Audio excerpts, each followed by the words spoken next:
Thank you, Mr. President, for having us here in Damascus, the capital of Syria.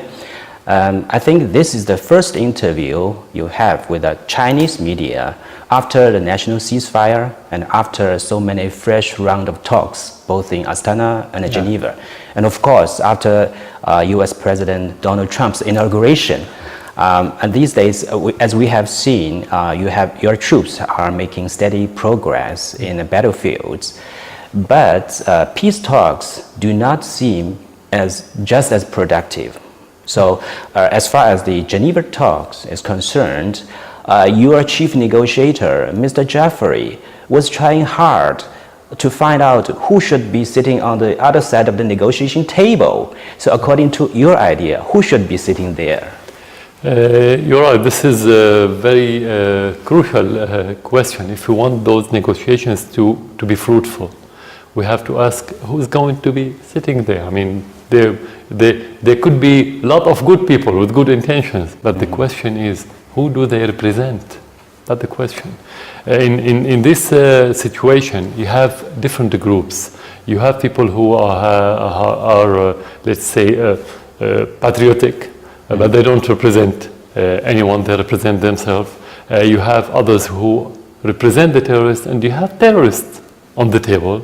And you have others who represent the agenda of foreign countries, like Saudi Arabia, like Turkey, like France and UK, and maybe the United States. So it's not a homogeneous meeting. If you want it to be fruitful, going back to the first point that I mentioned, it should be a real Syrian negotiations. In spite of that, we went to that meeting because we think any kind of dialogue could be a good step toward the solution, because even those people who are terrorists or belonging to the terrorists or to other countries, they may change their mind and go back to their normality by going back to being real Syrians, detach themselves from being terrorists or agents to other groups. That's why I say we didn't expect Geneva to produce anything, but it's a step and it's going to be a long way, and you may have another rounds, whether in Geneva or in Astana.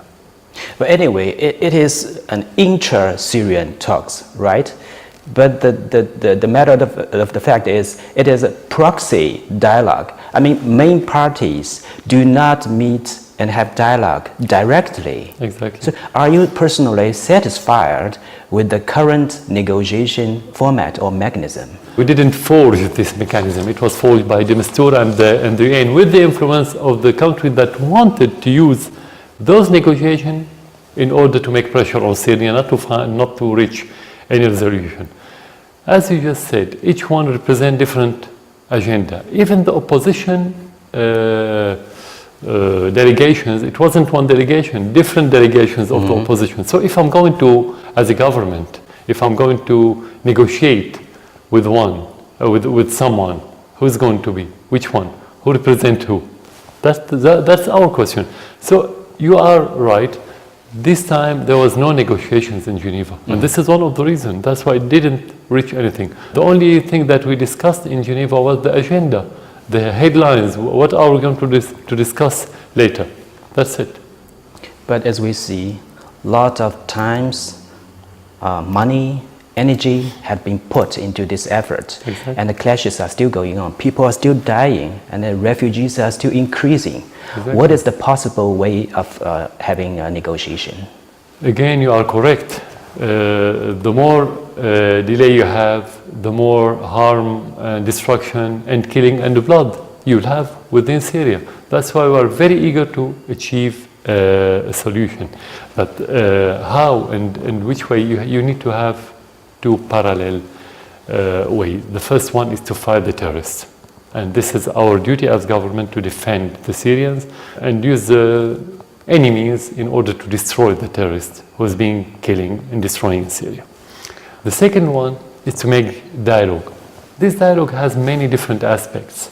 You have the political one, which is related to the future of Syria. What political system do you need? What kind? It doesn't matter which one. It depends on the Syrians, and they're going to have a referendum about what they want. The second part is to try to bring many of those people who was affiliated to the terrorists or who committed any terrorist acts to go back to their normality and lay down their armaments and to live normal life in return for amnesty that has been offered by the government. And we've been going in that direction for 3 years, and it worked very well. It worked very well. So actually, if you want to talk about the real political solution since the beginning of the crisis of the war on Syria till this moment, the only solution was those reconciliations between the government and the different militants in Syria. Many of them joined the government now, and they are fighting with the government. Some of them laid down their armaments and went back to their normal life. But talking about the Syria war, you can never exclude foreign factors. The Saudi-backed High Negotiation Committee, HNC, are saying that they are counting the Trump administration to play a positive role instead of mistaken policies under his predecessor, Barack Obama. So from your side, what do you expect from Trump's Middle East policy, particularly policy on Syria? Yeah. The first part that you mentioned about their hopes, when you pin your hopes on a foreign country, doesn't matter which foreign country, it means you're not patriotic, and this is proof, because they should depend on the support of the Syrian people, not any other government or administration. Now, regarding the Trump administration, during his campaign and after the campaign, the main rhetoric of the Trump administration and the president himself was about the priority of defeating ISIS. I said since the beginning that this is promising approach to what's happening in Syria and in Iraq, because we live in the same area and we face the same enemy. We haven't seen anything concrete yet regarding this rhetoric, because we've been seeing now certain different kind of attacks, military raids against ISIS, which is a local kind of raids. You cannot deal with terrorism on local basis. It should be comprehensive. It cannot be partial or temporary. It cannot be from the air. It should be in cooperation with the ground on the troops. That's why the Russians succeeded, since they supported the Syrian army in pushing ISIS to shrink, not to expand as it used to be before that. So we have hopes that this administration in the United States is going to implement what we've heard, taking into consideration that talking about ISIS doesn't mean talking about the whole terrorism. ISIS is one of the products. Al-Nusra is another product. You have so many groups in Syria that they're not ISIS, but they are Al-Qaeda. They have the same background of the Wahhabi extremist ideology. So, Mr. President, you and Mr. Donald Trump actually share the same priority, which is counterterrorism. And both of you hate fake news. Do you see any room for cooperation? Yeah, in theory, yes, but practically not yet, because there's no link between Syria and the United States on the formal level.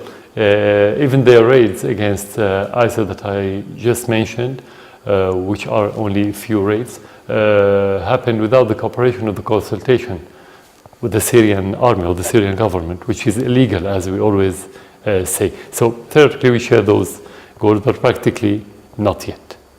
Do you have personal contact with the United States, President of the United States, or direct or indirect? Not at all. Indirect, you have so many channels, but you cannot bet on private channels. It should be formal. This is where you can talk about direct, real relation with another government. As we speak, top generals from Turkey, Russia, and the United States are meeting somewhere in Turkey to discuss tensions in northern Syria, where mutually suspicious forces are allied with these countries. So do you have a plan for a final attack on Daesh when the main players actually do need a effective coordination in order to clear Syria of all terror groups?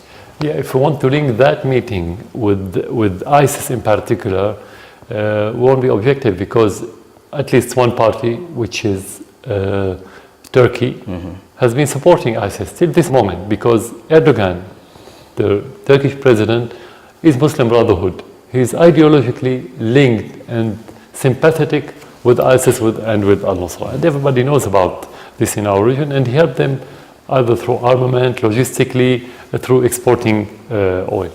For the other party, which is the United States, at least during Obama administration, they dealt with ISIS by overlooking their smuggling the Syrian oil to Turkey. And this is how they can get money in order to recruit terrorists from around the world.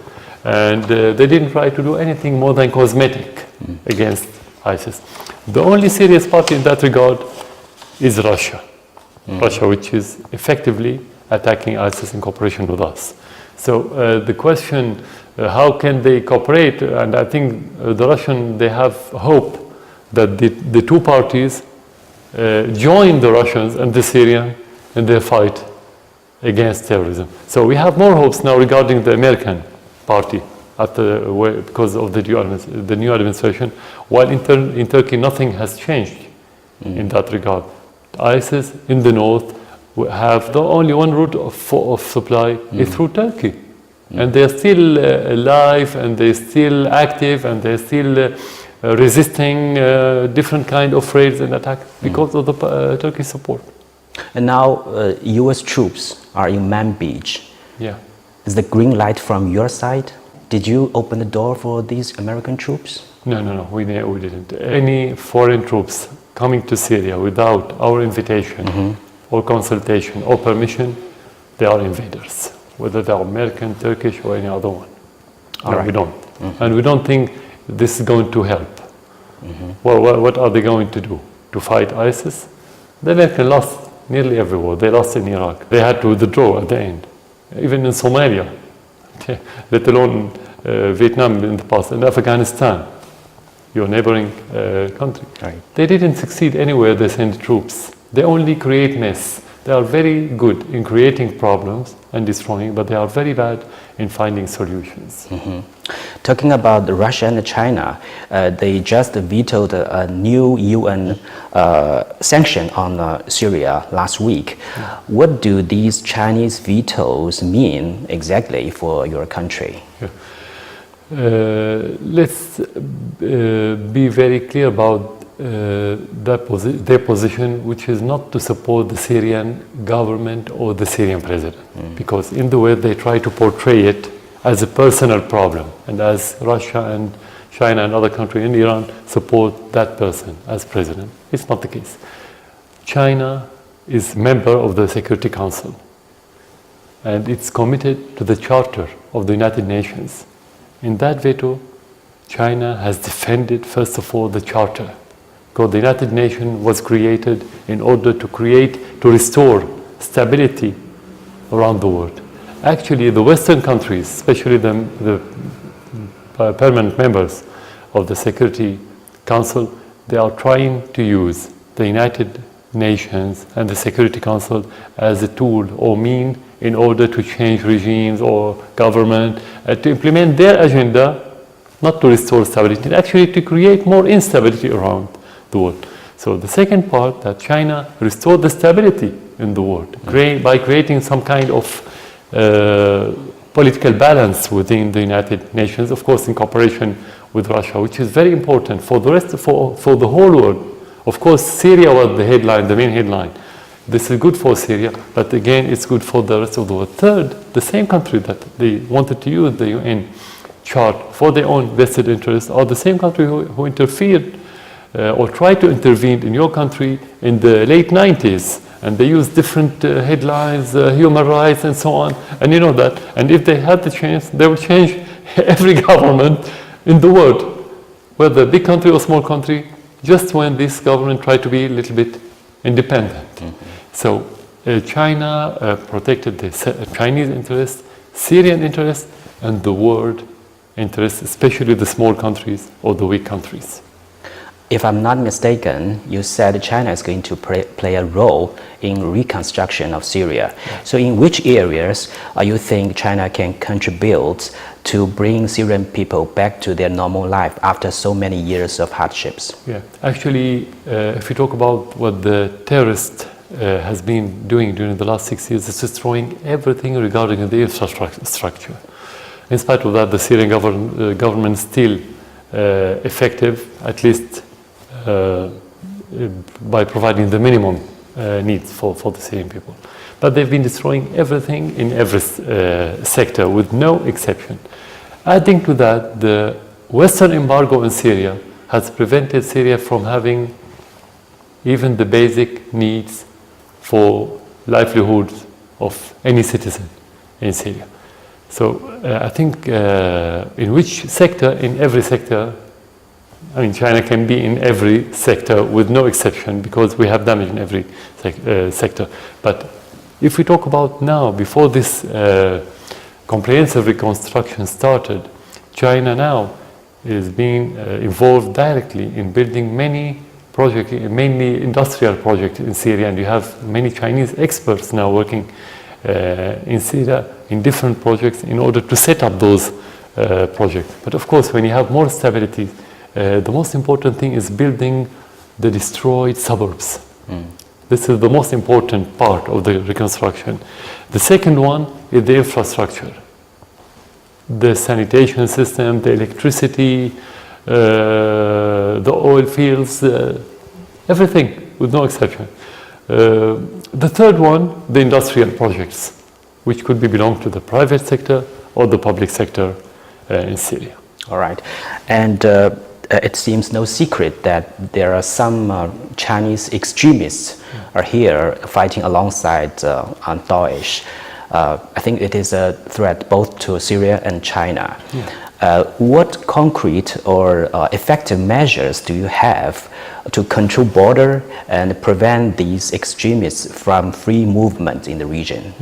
When you talk about extremists or terrorists, it doesn't matter what their nationality is, because they don't recognize borders and they don't belong to countries. The only difference between nationality and nationality, that those, for example, who came from your country, they know your country more than the others, so they can do more harm in your country than others. The same for the Syrian, the same for the Russian terrorists, and so on. So now the measure, every terrorist should be defeated and demolished, unless he changed his position to the normal life. Second, because you're talking about different nationalities, more than 80 nationalities, you should have cooperation with the others government, especially in the intelligence field. And that's what's happening, for example, with the Chinese intelligence regarding the Uyghur terrorists who's coming from China through Turkey. Unfortunately, the only mean that we don't have now and we don't control is our border with Turkey, because the Uyghur in particular, they came from Turkey. The others coming from maybe from Iraq, from Jordan, from Lebanon, from the sea maybe, and the majority from Turkey, but the Uyghur terrorists coming mainly from Turkey. Why? I don't know why, but they had the support of the Turkish government and they were gathered and collected in one group and they were sent to the northern part of Syria. So the measure now is to attack them wherever they existed. Of course, sometimes you cannot tell which one, who is who. They mix with each other, but sometimes they work as separate groups from different nationality, and this is very crucial kind of cooperation between the Syrian and Chinese intelligence, and we did many good steps in that regard. Mr. President, as you're fully aware that the White Helmet took an Oscar this year for the best documentary short. Yeah. But folks are saying that the truth about this White Helmet is not like what Netflix has presented. So what is your take on this? First of all, we have to congratulate Al-Nusra for having the first Oscar. This is a precedented event for the West to give Al-Qaeda an Oscar. Wow. This is unbelievable. And this is another proof that Oscars, Nobel, all the things are politicized certificate. That's how I can look at it. The white helmet story is very simple. It's a facelift of Al-Nusra Front in Syria, just to change their ugly face into more humanitarian face. That's it. And you have many videos on the net, and of course image broadcasted by the white helmet that condemn the white helmet as a terrorist groups, where you can see the same person wearing the white helmet and celebrating the dead body of Syrian soldiers. So that's what the Oscar went to those terrorists. So it's a story just to try to prevent the Syrian army during the liberation of Aleppo from more making pressure on the attacking and liberating the districts within the city that's been occupied by those terrorists, to say that the Syrian army and the Russians are attacking the civilians and the innocents and the humanitarian people. Right. Now, Palmyra. I took a one-day trip to Palmyra this time. Now the city is under your control. As far as its strategic position is concerned, because Homs is the heart of Syria, it's right in the middle. Now, when you have Palmyra, what is your next target? Are you going to expand the military operation into Raqqa and Deir ez-Zor? Yeah. We are very close to Raqqa now. Yesterday, our troops reached the Euphrates River, which is very close to Raqqa city. And Raqqa is the stronghold of ISIS today. So it's going to be a priority for us for these two reasons. But that doesn't mean the other cities are not priority in time. That could be in parallel, because Palmyra is on the way to Deir ez-Zor city on the eastern part of Syria, which is close to the Iraqi borders. And those areas that has been used by ISIS as a route for logistic support between ISIS in Iraq and ISIS in Syria. So whether you attack the stronghold or you attack the route that ISIS uses, it has the same result. How many days do you think this war is going to last? If we presume that you don't have foreign interventions, it will take a few months. It's not very complicated internally. The complexity of this war is the foreign interventions. This is the problem. So now, what in the face of that intervention, the good thing that we gained during the war is the unity of the society. At the very beginning, the vision for many Syrians wasn't very clear about what's happening. Many believed the propaganda of the West about the reality, about the real story, that this is again the operation. If it's again the operation, why the people in Saudi Arabia didn't revolt, for example. So now what we gain is this. This is our strongest foundation to end that war. We always have hope that this year is going to be the last year. But at the end, this is war. You can't expect it. You can't expect what's going to happen precisely. And Mr. President, you are a president of the Syrian Republic. At the same time, you are a loving husband and a father of three.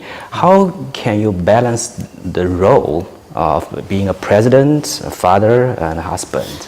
If you cannot succeed in your small duties, which is your family, you cannot succeed in your bigger duty or more comprehensive duty at the level of a country. So there's no excuse that if you have a lot of work to abandon your duties. It's a duty. You have to be very clear about that. You have to fulfill those duties in a very good way. Of course, sometimes those circumstances not allow you to do whatever you have to do, your duties fully, let's say.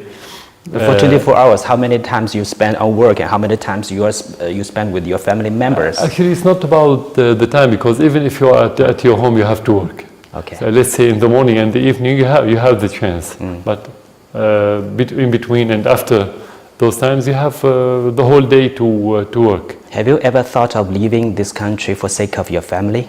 Never.